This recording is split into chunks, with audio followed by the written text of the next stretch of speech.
parangal para sa mga estudyante na Lighthouse Taguig. Alamin! Brigada Eskwela sa dalawang paaralan sa Taguig, paano nga ba nakatulong ang ating eklesiya? Taguig Ballers, wagi sa nakaraang Alab Championship. Sa pagpapatuloy ng ating Kapalonga Outreach, kamusta na nga ba? Mga kaganapan sa ating Sakbat at Lighthouse 3 Fellowship, alamin! Thanksgiving First Fruits, bakit nga ba pinaghahandaan? Nagbabalita mula sa Lighthouse Taguig, magandang araw sa inyong lahat.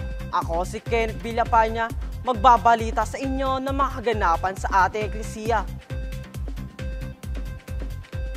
Nagkaroon ng kauna-unahang Recognition Sunday ang ating eklesiya sa Taguig na naganap noong linggo ng hapon, August 13. Ito ay pinangasiwaan ng mga swipe ng ating eklesiya. Sa recognition na ito, pinangaralan ang 19 sa ating mga kabataan dahil sa kanilang pinamalas na galing sa kanilang pag-aaral habang sila ay tapat na naglilingkod sa Panginoon. 3 sa kanila ang graduates na senior high school at 16 naman ang nagkamit ng iba't ibang uri ng parangal. Sila ay ginawaran ng mga certificates at personal tokens. 5 sa mga ito ay nagbigay ng kanilang patotoo ng mayamang biyaya ng Panginoon sa kanilang pag-aaral. Tunay nga na hindi hadlang ang ministry sa pag-aaral o vice versa. Dapat lang tayo magkaroon ng time management at maging priority ang gawain ng Panginoon. Nakibahagi ang ating eklesiya sa Brigada Eskwela. 2 paaralan dito sa Taguig ang ating natulungan. Sa Tipas National High School noong Miyerkules, August 16 at sa SRCC noong Biyernes, August 18. Ang proyektong ito ay sa ilan ng The Great Lighthouse Foundation Incorporated. Marami sa ating mga kapatiran ang nag-volunteer na tumulong sa nasabing proyekto. Kasama rin natin ang mga volunteers galing Taguig City University, Maintenance and Physical Facilities and Campus Development. Hindi alintana ng ating mga kapatiran ang pagod dahil ito ay tinutukoy nilang paglilingkod. Hindi naman sila pinabayaan ng ating kitchen ministry na nagluto ng lunch at nagdala ng merienda para sa lahat. Para naman sa ibang detalye, iulat ito ni Sheila Lawag. Tayo ngayon ay narito sa Tipas National High School upang tunghayan ang nagaganap na Brigada Eskwela. Umaga pa lang ay sinimulan na ang pagkukumpuni ng mga kagamitan at paglilinis sa paligid. Ang bawat isa ay may kanya-kanyang ginagawa. Tulad na lamang ng grupo na ito na nagpipintura ng mga pader at railings at marami pang iba na abala sa kanilang pwesto. Kasama na rito ang mga guro at ilan sa mga mag-aaral ng TNHS. Malaki po ang improvement na nagagawa ng Brigada Eskwela sa mga eskwelahan. Totoo po na pagkatapos ng isang buong taong pagklase, marami pong lilinisin dapat at ito po ay nagagawa during Brigada Eskwela. Hindi po kaya ng mga tao sa paaralan lang, mga teachers, lahat ng mga non-teaching personnel, kundi sa tulong po ng mga tao katulad sa inyo na mga nag-donate ng effort kasi kailangan namin yun, hindi lang materials, kailangan namin kundi lalo na ang gumagawa. Yung nag-donate ng kanilang effort, ng kanilang time, para po maisaayos ang lahat ng pangangailangan ng eskwelahan. Ang mga classrooms po namin, maraming mga chairs na kailangan ikumpuni para po makumpleto. Ginagawa po natin ito pag Brigada Eskwela. Kaya nga yung binigay sa amin na oras na maglilinis, napakalaking tulong na igagawa nito sa eskwelahan. Sana po hindi matapos ang proyekto. Sana tuloy-tuloy kasi wala ding mag-benefit kundi ang mga bata. At ngayon, para sa ikalawang araw ng Brigada Eskwela, tayo ay narito sa SRCC upang makibahagi sa paghahanda sa nalalapit na pasukan.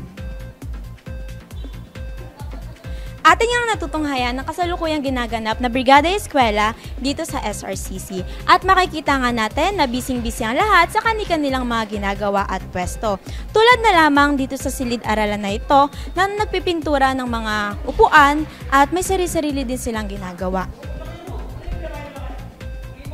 Hello. Ako nga pala si Rick Guzman. Kami ang Team PFCD Maintenance ng TCU. Pupunta kami dito para mag-volunteer sa Brigada Eskwela. Ito po ay isang great opportunity para sa The Great Lighthouse Foundation na maging kabahagi po sa Brigada Eskwela na every year pong ginagawa ng mga schools upang maging handa po ang bawat paaralan para sa darating po na pasukan ngayong August 29. Ang The Great Lighthouse Foundation po ay nag-provide po ng manpower para po makatulong at ito po ay hindi lang para tumulong bilang preparasyon, ito po ay para na rin po maging stepping stone po natin para sa gagawin po nating campus ministry sa bawat paaralan. So, yun po siya. At ang preparation po nito ay halos isang buwan dahil ito po ay project ng LIVE. So, ito po ay ginagawa po siya ng Lighthouse para po sa iba't ibang lugar para po mapasok natin yung schools. Tunay nga na ang biyaya ng Panginoon ay nag-uumapaw sa kanyang eklesiya at ito ay dumadaloy tungo sa mga tao sa ating komunidad upang sila ay maabot at maturuan din ng salita ng Panginoon. Ako si Sheila Lawag, nag-uulat mula sa Lighthouse Balita. Salamat, Sheila.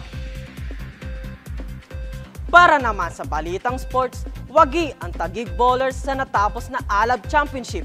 Naganap ang tunggalian sa basketball court ng STI Academic Center, Ortigas, noong August 12.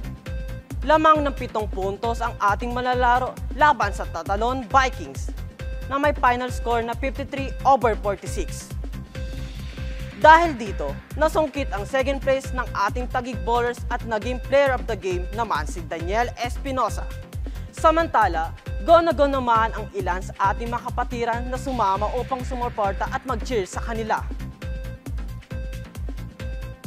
Para naman sa ating Lighthouse Kapalonga update, nagkaroon ng 13 total attendance, kung saan 11 ang YP at adult at meron din 2 bata. Patuloy natin ipanalangin ang ating outreach sa Kapalonga na sila ay patuloy na lumago at maging blessing sa kanilang community. Para naman sa ating balitang fellowship, nagkaroon ng monthly fellowship ang Sakbat Youth sa Christian Light Baptist Church na may temang Are You Lovers of Self or God na binahagi ni Pastor Bernal. Gayun din naman ang nangyaring fellowship ng Lighthouse 3 sa tahanan ng Cotamora. Nagkaroon ang mga ito ng masayang kantahan, kamustahan, palaro at exhortation na binahagi ni Tatay Ed. Para naman sa ating Thanksgiving First Fruits Update, meron tayong 4 na linggo para paghandaan ng mahalagang pagtitipon na ito. Panoorin natin ang interview ni Eunice Delphin sa isa sa ating member kung ano nga ba ang mga dahilan niya kung bakit siya naghahanda at magbibigay ng kanyang first fruit. Noong nagdaang linggo, ating narinig at nalaman ang paghahanda ng ating pastor ng ating mga sentinels. Ngayon, sa nalalabing na 4 na linggo, tayo ay muling makakarinig ng panibagong hamon para sa nalalapit na araw ng paghahandog ng ating pasasalamat.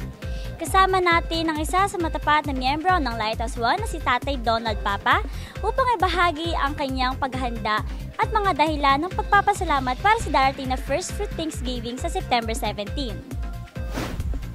Isa sa pinagpapasalamat ko sa Panginoon simula makakilala ko sa Panginoon at tumanggap sa Kanya, unti-unti kong natutunan kung paano magbalik ng pag-ibig niya o biyaya sa amin, sa aming pamilya, sa pagtatites at ganoon din sa pagbibigay ng first fruit. Kaya pinaghahandaan ko lalo sa papalapit na September 17 yung pagbibigay ng first fruit. Yung sahod ko kasi binibigay ko sa misis ko. Kaya yung extrang nakukuha ko sa kung ano man na gawain sa office na binibigay sa akin, yun din naman ang pinag-iipon ko para sa Panginoon. Yung hamon siguro sa normal na yung mga pagsubok, tapos yung mga biglang mga gastusin sa bahay, may pagkakasakit minsan hindi maiwasan ng mga bata. Pero ang mahalaga yung para sa Panginoon, ay kailangan yun talaga ang ipinag-aano ko na hindi dapat magalaw para sa Panginoon talaga sa Kanya yun. Nakatabi para sa Kanya. Maraming salamat sa panibagong hamon na iyong binahagi sa amin, Tatay Donald. Muli ako si Eunice Delphine, nag-uulat mula sa Lighthouse Balita. Salamat, Eunice! At yan ang mga balitang tinutukan namin ngayong linggo. Ako po si Ken Villapana at ito ang Lighthouse Balita Taguig. Buong puso nagbabalita sa inyo ng mga bagong kaganapan sa ating eklesiya.